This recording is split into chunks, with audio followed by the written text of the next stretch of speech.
시청자 여러분 안녕하십니까? 레디 개장 시그널 진행의 김민아입니다. 드디어 알파벳의 실적이 발표가 됐습니다. 빅테크 하이퍼스케일러들의 첫 실적 발표 중에 하나가 될 텐데요. 일단 이 핵심 사업 부분인 클라우드 사업 부분에서 영업이익이 248억 달러를 기록을 하면서 어닝 서프라이즈를 발표했습니다.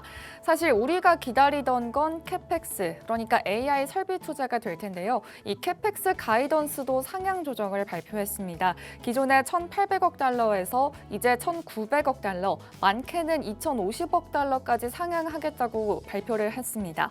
그런데 이 주가는 시간의 거래에서 3%에서 4% 정도 밀린 채로 거래되고 있는데요. 이유를 보니까 잉여 현금 흐름이 마이너스를 기록하고 있는 상황 속에서 지금 이렇게 설비 투자를 확대하는 게 과연 옳은 일인가? 이런 우려가 자극됐다고 합니다. 이러한 부분이 오늘 우리 국내 장에는 어떻게 영향을 줄까요? 일단 어제 시장을 좀 돌이켜보면 어제 전강후약의 모습을 보였습니다. 장 초반에 급등했던 모습들을 이 장 막판에 거의 다 반납을 한 채 거래가 마감이 됐습니다. 사실 이 반등이 하루짜리에 그칠지는 오늘까지 한번 이어봐야 될 것 같습니다. 그런데 이렇게 매크로적인 측면에서도 사실 주가를 누르고 있는 요인이 한 가지 있습니다. 바로 미국과 이란 간의 좀 지정학적 리스크가 다시 한번 거세지고 있는 상황인데요. 미국이 이란의 곡괭이산 핵시설을 공습했다는 속보가 오늘 오전에 발표되기도 했습니다. 이 밖에도 이제는 호르무즈 해협을 넘어서 홍해까지 후티 반군이 이렇게 좀 장악하겠다는 소식이 나오면서 사우디아라비아 측면에서는 동쪽으로는 이란이, 서쪽으로는 후티 반군이 원유 수출기를 모두 통제하고 있는 상황입니다. 이로 인해 WTI가 오늘 88달러를 상회하기도 했고요. 미국 10년물 국채금리는 4.6%에서 거래되고 있는 상황입니다. 내일은 인텔의 실적 발표를 앞두고 있는 상황인데요. 오늘장 어떻게 대응을 해봐야 할지 고민되시는 분들이 많이 계실 것 같습니다. 잠시 후에 박건욱 전문가님과 얘기 나눠보도록 할 건데요. 일단 본격적으로 시작하기에 앞서서 간밤 미증시 마감 상황 그리고 개장 전에 체크해봐야 될 뉴스들 지켜보고 돌아오도록 하겠습니다. 안녕하세요. 레디 개장 시그널 캐스터 김다영입니다. 간밤 뉴욕 증시는 숨고르기에 들어갔습니다. 빅테크 실적 발표를 앞두고 관망세가 나타났는데요. 자세한 지수 상황 확인해 보시죠. 3대 지수 약보합 마감했습니다. 다우존스는 0.01% 내린 52,218선에 마감했고요. 나스닥은 0.57% 내린 25,690선에, S&P 500은 0.14% 하락한 7,498선에 장을 마쳤습니다. 중동 긴장에 실적에 대한 경계감까지 맞물리면서 쉽사리 방향을 잡지 못했는데요. 빅테크와 소프트웨어 업종이 하락하며 지수를 끌어내렸고요. AMD와 브로드컴은 오른 반면 마이크론과 SK하이닉스, ADR은 밀리며 반도체 종목에서 흐름이 엇갈렸습니다. 다음으로 시총 상위 종목도 확인해 보시죠. 먼저 상위단에선 엔비디아를 제외하고 일제히 하락했습니다. 엔비디아 2% 넘는 강세 기록했는데요. 차세대 인공지능 플랫폼인 베라루빈을 공개하며 AI 칩 주도권 굳히기에 나섰습니다. 베라루빈은 전력 효율과 처리 성능을 대폭 끌어올려 현재 구글과 마이크로소프트 등 주요 고객사에 공급돼 본격 가동되고 있는데요. 자체 칩 개발 경쟁이 치열해지는 가운데 엔비디아가 제품 경쟁력을 앞세워 리더십 강화에 나선 것으로 풀이됩니다. 애플은 소폭 하락했습니다. 애플이 기기 리스 프로그램을 도입한다는 소식이 전해졌는데요. 오는 28일부터 미국에서 서비스를 시작해 기존 할부 프로그램도 순차적으로 대체할 계획이고요. 월가에서는 이번 프로그램이 기기 교체 수요를 늘리고 고객 잠금 효과를 높일 것으로 기대하며 애플에 대한 긍정적인 전망을 유지했습니다. 알파벳은 1% 넘는 약세 기록했습니다. 정규장 마감 후 시장 예상치를 크게 웃도는 실적을 발표했습니다. 클라우드 매출이 전년 대비 82% 급증했고요. 광고와 유튜브 매출도 기대치를 상회하면서 전반적인 실적을 견인했는데요. 2분기 설비 투자 역시 전년 대비 100% 급증한 가운데 지난 1분기보다는 증가율이 다소 축소됐다는 점도 확인해 보셔야겠습니다. 현재 시간의 거래에서는 약세 기록하고 있습니다. 아마존도 1% 넘게 밀렸습니다. 인공지능 부문에서 인력을 감축한다는 소식이 전해졌는데요. 아마존은 올해 초 대규모 감원에 이어 AI 조직까지 재편하며 수익성 개선에 집중하고 있는 것으로 분석됩니다.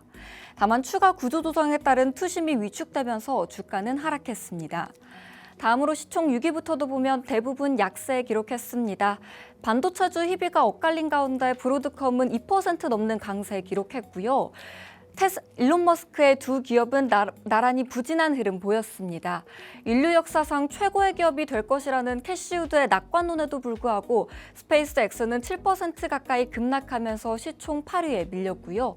테슬라도 1% 넘는 약세 기록했습니다. 테슬라 역시 2분기 실적을 발표했는데요. 매출은 늘었지만 수익성은 크게 악화됐습니다. 영업이익이 57% 급감했고요. 대규모 인공지능과 자율주행 투자로 잉여 현금 흐름은 적자를 기록했습니다. 다만 테슬라는 로봇 분야와 인공지능 인프라 투자를 지속하며 장기 성장 전략을 이어가겠다고 밝혔습니다. 다음으로 국제유가 흐름도 체크해 보시죠. 유가는 연일 최고치를 기록하고 있습니다. WTI는 2.57% 오른 86달러 선에, 브렌트유도 3.07% 상승한 93달러 선에 마감했습니다. 호르무즈 해협을 둘러싼 원유 공급 불안이 커졌습니다. 트럼프 대통령은 이란이 선박을 공격할 시 강경 대응하겠다고 경고했고요. 이란 혁명수비대도 호르무즈 해협에 기뢰가 설치돼 있다고 주장하며 맞섰는데요. 여기에 후티 반군까지 홍해 봉쇄를 선언하면서 원유 공급 우려가 더욱 확대되고 있습니다. 다음으로 금은 시세도 체크해 보시죠. 금은 선물은 강세를 이어갔습니다. 금 선물은 1.52% 오른 4,138달러 선에, 은 선물도 1.39% 상승한 59달러 선에 마감했습니다. 이번 주 들어 금은 재료보다 수급에 움직이고 있는데요. 4,000달러 선에서 지지력을 시험하며 저가 매수세가 유입되고 있고요. 지난 17일 단기 저점을 확인한 후 상승폭을 키우고 있습니다. 뉴욕 증시에도 오락가락한 날씨가 지속되고 있는데요. 불확실성이 해소되기 전까지는 당분간 변동성 장세가 이어질 수 있겠습니다. 지금까지 미증시 전해드렸습니다. 안녕하세요. 개장 전 체크포인트 캐스터 안희정입니다. 간밤 뉴욕 증시는 주요 기업들의 실적을 소화하며 종목별 차별화된 흐름을 보였습니다. 테슬라는 매출은 늘었지만 AI 인프라와 공장 투자 확대, 차량 수익성 악화로 영업이익이 57% 급감했는데요. 다만 회사는 로보택시와 AI 등 미래성장 투자 기조를 유지하겠다고 밝혔습니다. 알파벳은 AI 수요에 힘입어 클라우드 사업이 실적을 이끌었지만 검색 광고 매출은 시장 기대를 소폭 밑돌았습니다. 특히 예상보다 큰 AI 투자 계획이 제시되면서 시장은 막대한 자금 투입이 언제 수익으로 이어질지에 대한 주목이 이어지고 있습니다. 결국 이번 실적 시즌의 핵심은 얼마나 벌었는가 보다 AI 투자로 언제 돈을 벌기 시작할 것인가가 될 것으로 보입니다. 오늘 장의 두 번째 키워드는 모르는 사람이 없는 디즈니에도 결국 닥친 구조조정입니다. 제일 잘 나가는 거 아니었나라는 말이 나올 정도로 콘텐츠 산업을 대표해온 디즈니가 인력 감축에 나선 건데요. 디즈니는 지난 4월에 이어 석 달 만에 또다시 대규모 조직 개편에 나섰습니다. 가장 큰 영향을 받은 곳은 애니메이션 픽사로 전체 직원 약 1,100명 가운데 100명이 회사를 떠나게 됐습니다. 토이스토리와 인사이드 아웃의 흥행으로 부활 기대감이 커진 상황에서 감원이라는 점은 더욱 주목됐는데요. 또 디즈니 산하 스포츠 채널인 ESPN 역시 구조조정 대상에 포함되어 업계를 놀라게 했습니다. 프로 미식축구 지분 인수와 중계권료 부담 증가에 따른 비용 절감 차원의 원인으로 보고 있으며 콘텐츠 기업들의 성장 경쟁보다 수익성과 비용 효율에 집중하는 흐름이 이어지고 있다는 점에서 투자자들은 주목해볼 필요가 있겠습니다. 세 번째 키워드는 국민연금의 반전 매수입니다. 시장에서는 국민연금의 리밸런싱 재개를 앞두고 대규모 매물이 쏟아질 수 있다는 우려가 있었습니다. 하지만 예상과 달리 국민연금은 코스피 급락 구간에서 오히려 순매수에 나섰습니다. 코스피가 최근 급락하면서 국내 주식 비중이 자연스럽게 낮아졌고 이에 따라 목표 비중을 맞추기 위한 매도 압력은 크게 작용된 것으로 보이는데요. 국민연금은 낙폭이 컸던 SK하이닉스를 비롯해 반도체 대형주 중심으로 저가 매수에 나섰습니다. 다만 시장에서는 국민연금의 적극적인 매수 주체로 돌아선 것이라기보다는 목표 비중 관리 차원의 탄력적인 대응으로 보고 있습니다. 지금까지 장 시장 전 핵심 이슈 전해드렸는데요. 오늘도 시장 흐름과 수급 동향 꼼꼼히 살펴보시면서 대응 전략 세워보시길 바랍니다. 지금까지 개장 전 체크포인트 캐스터 안희정이었습니다.